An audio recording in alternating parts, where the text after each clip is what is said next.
Hello and welcome to another episode of Justice for All Lives Matter. Now, there's a little bit of a thing going on in the news today, and I don't know if you have ever heard about it. It's Mayorkas. A lot of people have not been tracking the Mayorkas hearings. They were deciding whether or not he's able to be impeached. I um, I have been tracking this myself for the past 2 years. And so far, there were a couple of points that people figured warranted Mayorkas needing to be impeached. The House Judiciary Committee heard from Tammy Nobles, the mother of Kayla Hamilton, about how she felt in regards to the assault and murder of her daughter because the immigration enforcement agents did not properly screen the illegal migrant that murdered her daughter when he entered the border. And apparently he had tattoos on his body that affiliated him with MS-13, and they had failed to do the due diligence of checking his body to make sure he didn't have any tattoos. I thank you to the members of the committee for having me. My name is Tammy Nobles. I am the mother of Kayla Hamilton. July 24th, 2002 was one of the best days of my life. I gave birth to a beautiful baby girl and named her Kayla Marie. She was a happy and easygoing baby. Even back then, she loved to smile and laugh. She always kept her friends close and never forgot anyone. She was kind, caring, thoughtful, and funny. She loved life and God. She showed the world that being yourself was okay, and you didn't have to follow everyone else. She left behind a mother who loved her, a stepfather, a brother, a younger sister, grandparents, and lots of aunts, uncles, and cousins.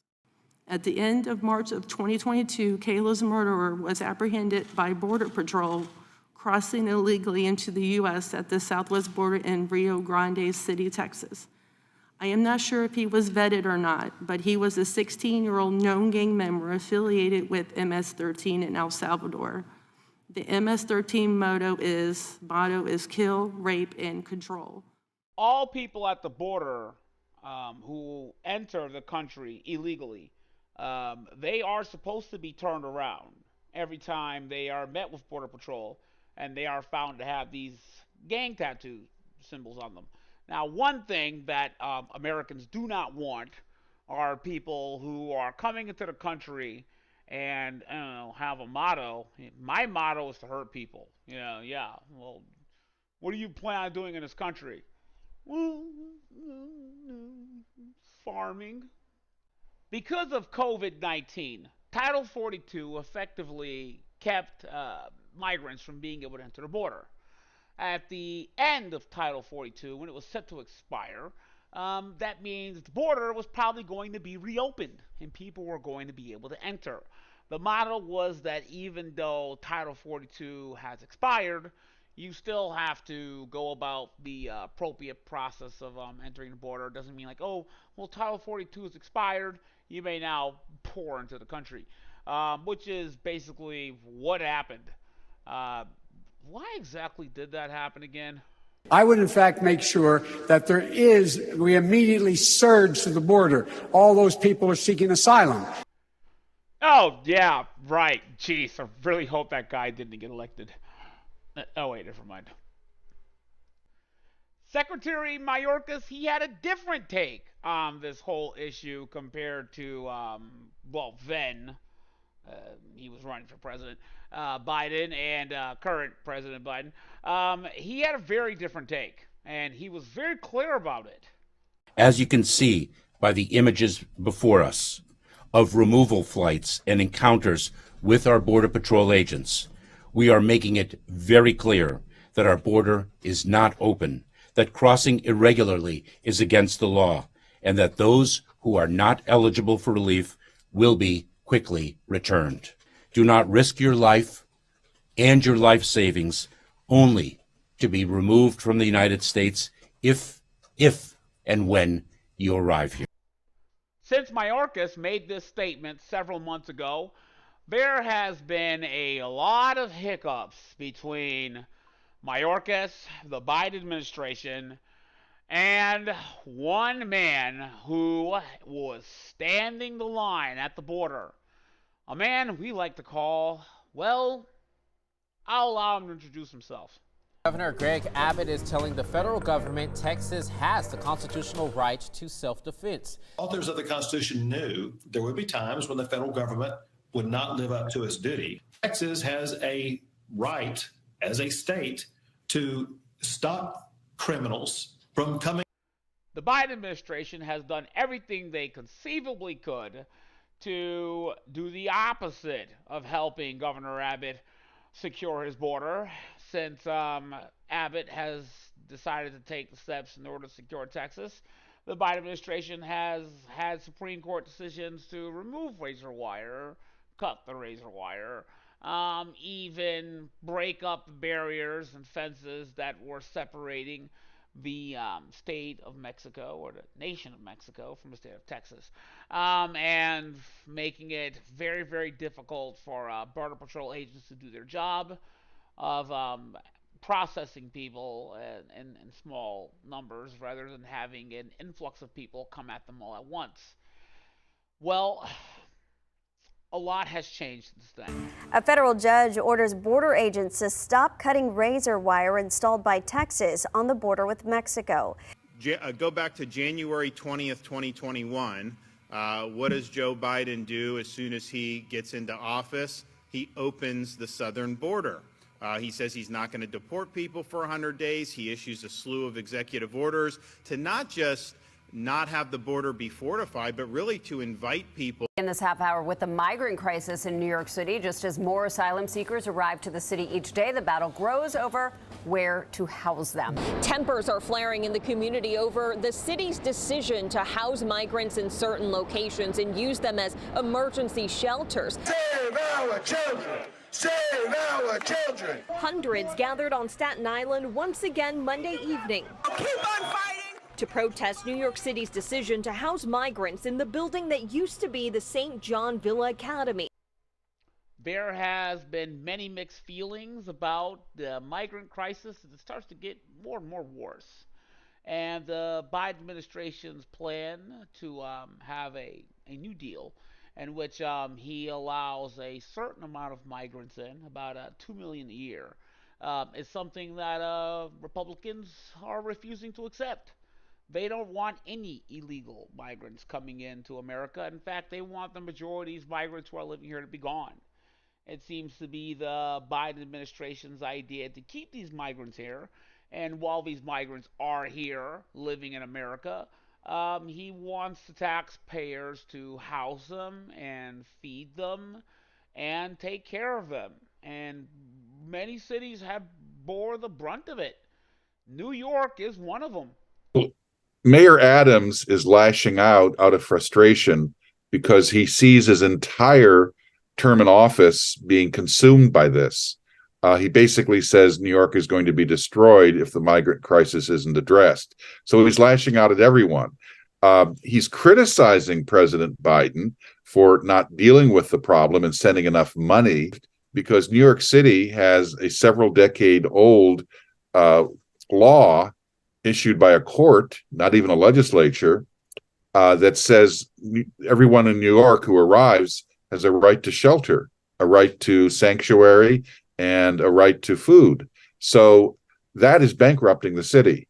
And there's some questions as to whether or not New York City can approach the court and ask for some kind of relief.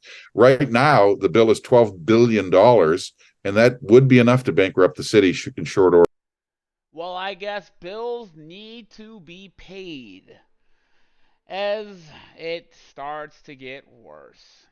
I think there's one thing that we all have to admit, and this is not an easy thing for us to admit. We bit off a little bit more than we can chew. There's nothing wrong with taking a look at your best intentions and saying, well, this is about as much as I can do. This is about as far as I can go. I can go no further. There are many other avenues in which people can take. In fact, Canada has also offered to take on many migrants. and a lot of people are being sent over to Canada to go live there. A lot of migrants are being sent over there, and there are plenty of other surrounding countries who said we will take on the migrants. If you need help addressing this crisis, and there's many migrants who are planning on staying in New York. I think it's a good thing. I think it's a good thing that the United States of America is willing to help people. But I also think it's very important for us to know when we have not taken the appropriate steps to protect ourselves. And as this border crisis worsens, um, I would like to just give special thanks to one man. I wanted to be here and thank the soldiers and troopers and other personnel.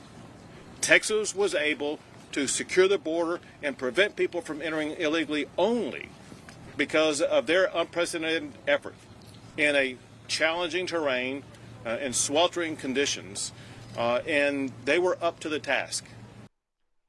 Since the border wall has gone up, Texas's border wall, not the official border wall, of course, there has been a limited amount of people entering Texas illegally, and illegal migration to the United States has actually dropped by large numbers. I mean, massive numbers. So, way to go, Governor Abbott. Way to go to National Guard, and way to go the Border Patrol agents that, did they actually make an effort, these Border Patrol agents? Well, they were supposed to cut the fencing, weren't they? Oh. How did it feel to you when you went to the border and the Border Patrol agents turned their back on you?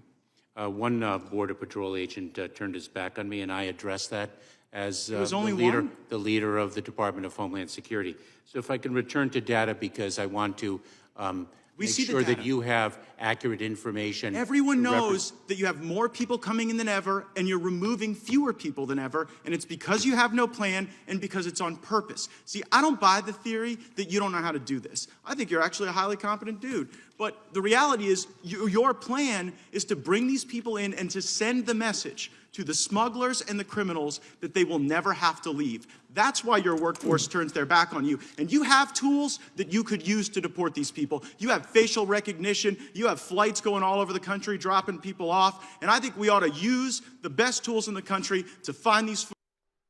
Well, that was a very long-winded and tense attack on Mayorkas, and yes, the Border Patrol has turned their back on them.